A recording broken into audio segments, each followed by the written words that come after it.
Please welcome former First Lady Michelle Obama.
Something wonderfully magical is in the air, isn't it?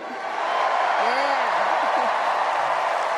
You know, we're feeling it here in this arena, but it's spreading all across this country we love. A familiar feeling that's been buried too deep for far too long. You know what I'm talking about. It's the contagious power of hope. The anticipation, the energy, the exhilaration of once again being on the cusp of a brighter day. The chance to vanquish the demons of fear, division, and hate that have consumed us and continue pursuing the unfinished promise of this great nation, the dream that our parents and grandparents fought and died and sacrificed for. America, hope is making a comeback.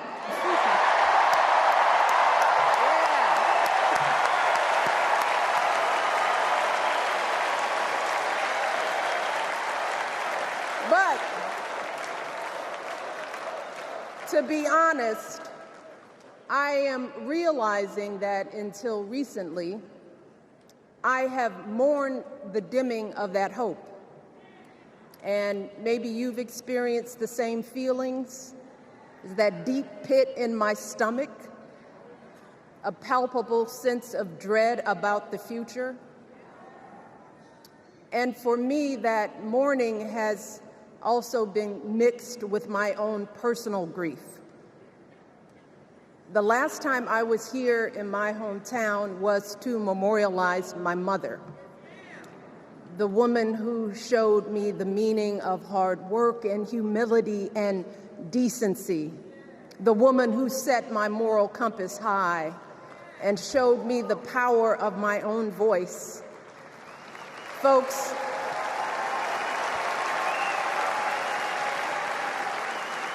I still feel her loss so profoundly.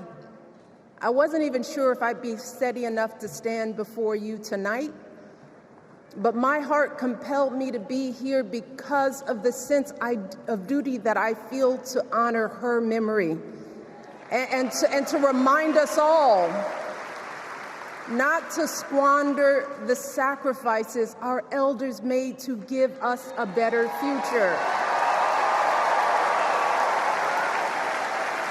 You see, my mom, in her steady, quiet way, lived out that striving sense of hope every single day of her life.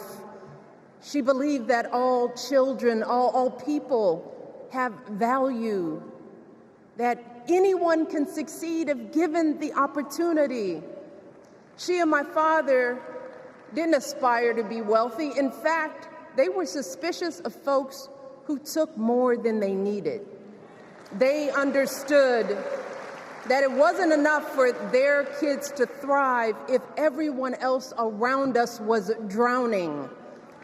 So my mother volunteered at the local school. She always looked out for the other kids on the block. She was glad to do the thankless, unglamorous work that for generations has strengthened the fabric of this nation. The belief that if you do unto others, if you love thy neighbor, if you work and scrape and sacrifice, it will pay off. If not for you, then maybe for your children or your grandchildren.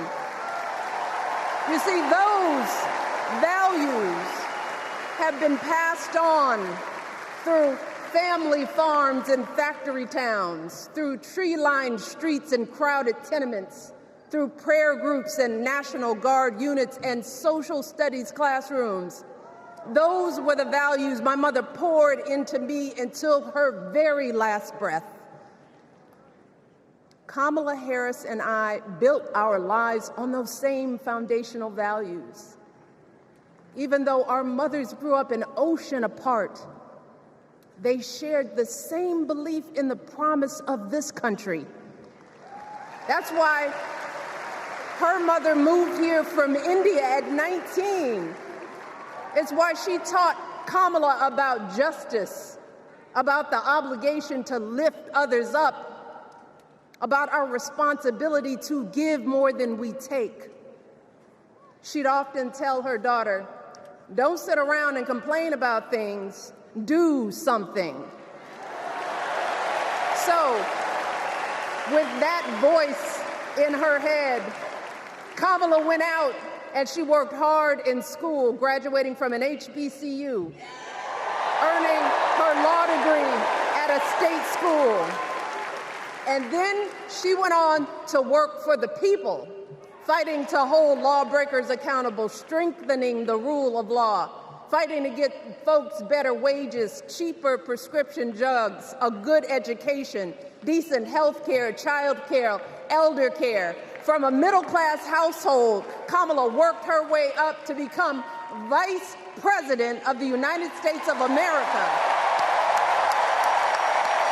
My girl, Kamala Harris, is more than ready for this moment. She is one of the most qualified people ever to seek the office of the presidency. And she is one of the most dignified. A tribute to her mother, to my mother, and to your mother too. The embodiment of the stories we tell ourselves about this country. Her story is your story. It's my story. It's the story of the vast majority of Americans trying to build a better life.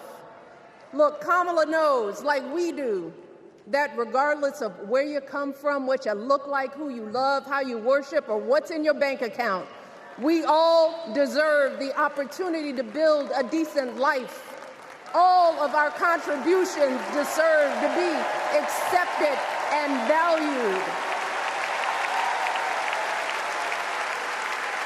Because no one has a monopoly on what it means to be an American. No one.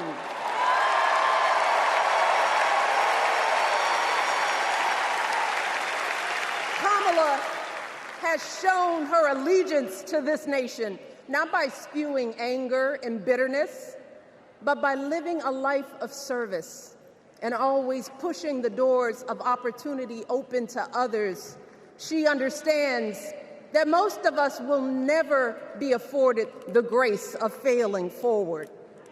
We will never benefit from the affirmative action of generational wealth.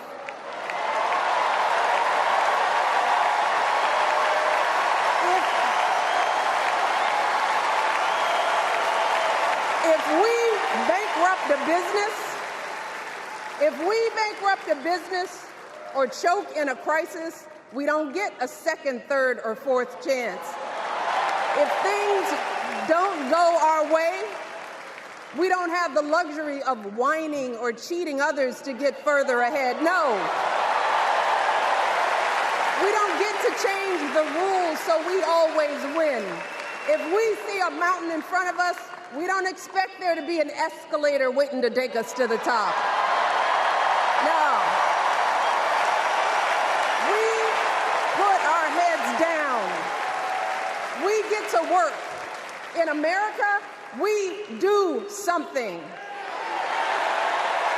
And throughout her entire life, that's what we've seen from Kamala Harris.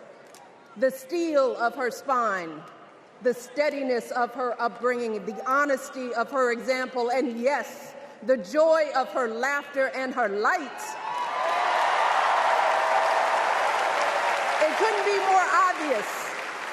Of the two major candidates in this race, only Kamala Harris truly understands the unseen labor and unwavering commitment that has always made America great.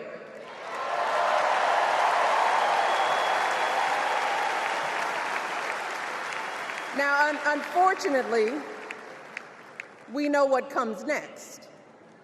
We know folks are going to do everything they can to distort her truth. My husband and I sadly know a little something about this. For years, Donald Trump did everything in his power to try to make people fear us. See, his limited, narrow view of the world made him feel threatened by the existence of two hard-working, highly educated, successful people who happen to be black.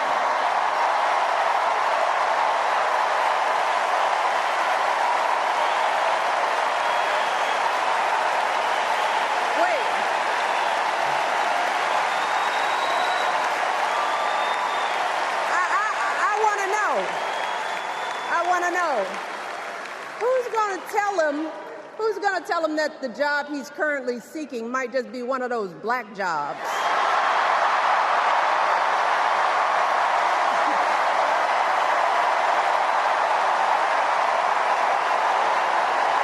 Look, it's his same old con. His same old con. Doubling down on ugly, misogynistic, racist lies as a substitute for real ideas and solutions that will actually make people's lives better. Look, because cutting our health care, taking away our freedom to control our bodies, the freedom to become a mother through IVF like I did, those things are not going to improve the health outcomes of our wives, mothers, and daughters. Shutting down the Department of Education, banning our books, none of that will prepare our kids for the future. Demonizing our children for being who they are and loving who they love, look, that doesn't make anybody's life better.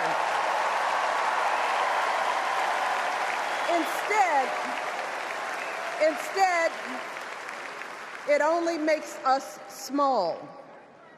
And let me tell you this, going small is never the answer. Going small is the opposite of what we teach our kids. Going small is petty, it's unhealthy, and quite frankly, it's unpresidential.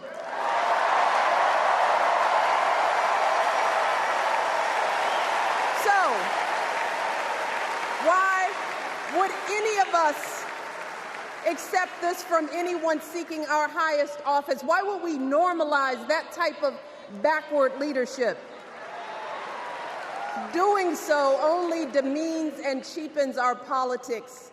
It only serves to further discourage good, big-hearted people from wanting to get involved at all. America, our parents taught us better than that, and we deserve so much better than that. That's why we must do everything in our power to elect two of those good, big-hearted people. There is no other choice than Kamala Harris and Tim Walz. No other choice.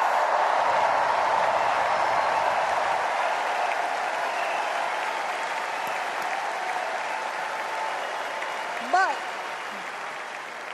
as we embrace this renewed sense of hope, Let us not forget the despair we have felt.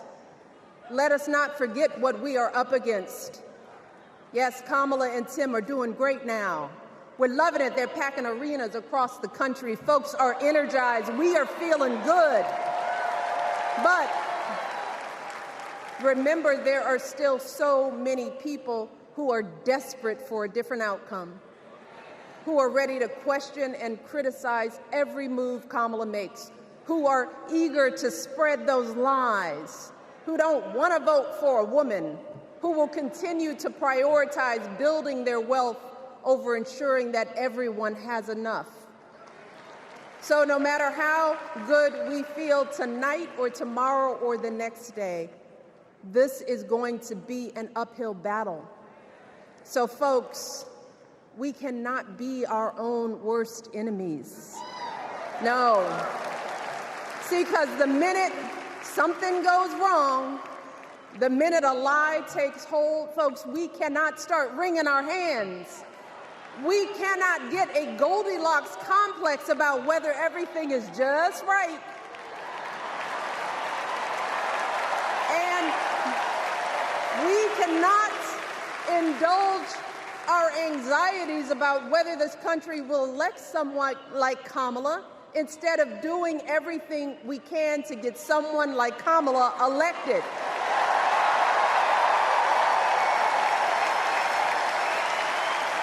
Kamala and Tim, they have lived amazing lives.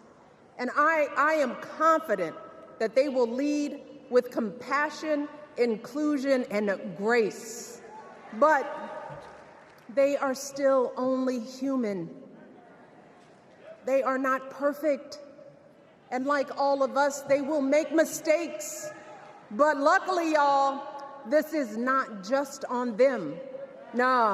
This is up to us, all of us, to be the solution that we seek. It's up to all of us to be the antidote to the darkness and division. Look, I don't care how you identify politically, whether you're Democrat, Republican, Independent, or none of the above. This is our time to stand up for what we know in our hearts is right.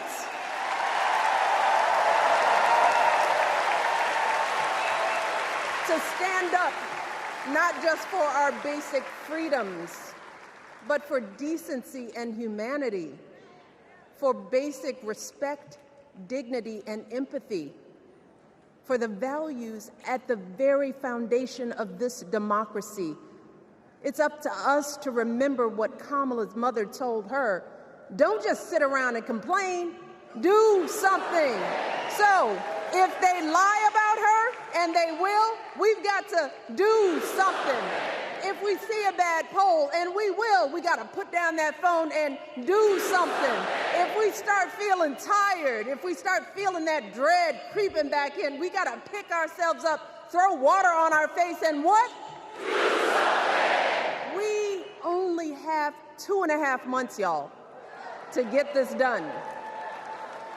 Only 11 weeks to make sure every single person we know is registered and has a voting plan. So we cannot afford for anyone America to sit on their hands and wait to be called. Don't complain if no one from the campaign has specifically reached out to you to ask you for your support.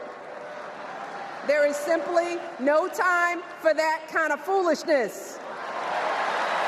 You know what you need to do. So, consider this to be your official ask. Michelle Obama is asking you, no, I'm telling y'all to do something.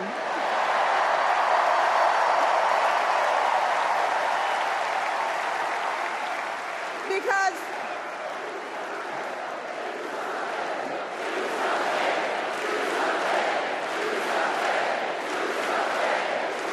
you all,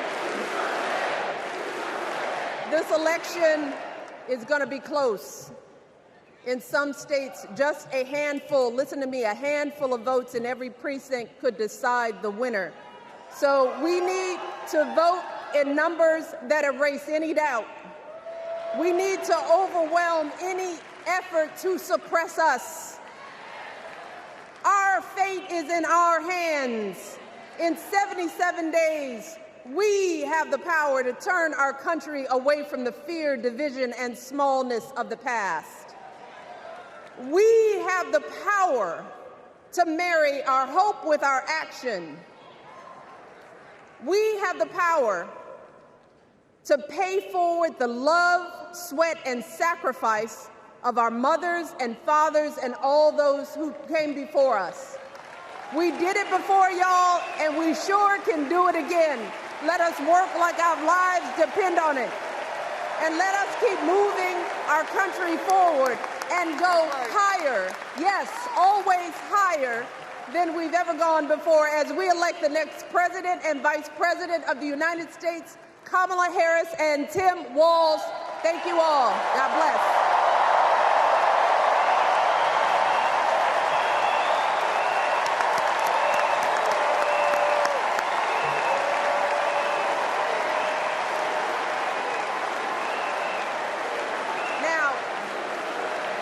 Before I go,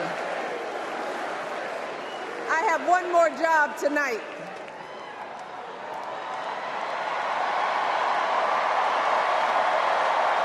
Yeah, one more job. You all, thank you for all the love, but it is now my honor to introduce somebody who knows a whole lot about hope. Someone who has spent his life strengthening our democracy, and let me tell you, as someone who lives with him, he wakes up every day, and thinks about what's best for this country. Please welcome America's 44th President and the love of my life, Barack Obama.